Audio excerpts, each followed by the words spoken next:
Ahmed Sidindi était très critique à l'égard de cette idée, l'assimilant au panthéisme et l'associant à des idées hindoues. L'un des principaux aspects du soufisme en Inde qu'il critiquait était la doctrine de l'unité de l'être.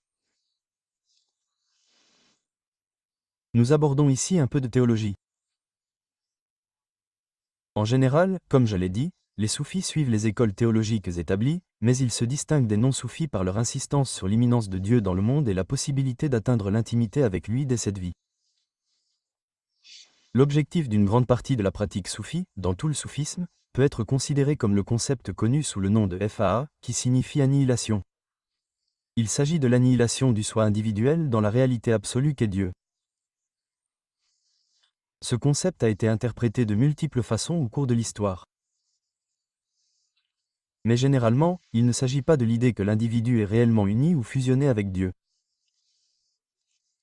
La plupart des soufis rejetteraient cette idée. Il s'agit plutôt de la prise de conscience de la non-existence du soi individuel et donc de la prise de conscience que Dieu est la seule chose qui existe réellement. La doctrine du Wujud, à laquelle j'ai déjà consacré plusieurs vidéos, trouve généralement son origine dans le soufi andéroutain Ibn Arabi et son école. En termes très concis, il s'agit de l'idée que Dieu est la seule réalité identifiée à l'être ou à l'existence elle-même dans le WJU des Arabes, qui est donc finalement une. D'où l'unité de l'être.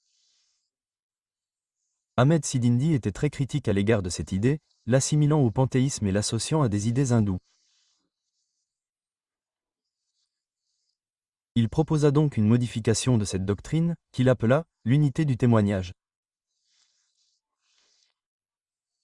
La distinction ici est que l'expérience de l'union à Dieu n'est qu'une expérience subjective, qui ne signifie pas nécessairement vérité objective ou réalité objective en tant que telle.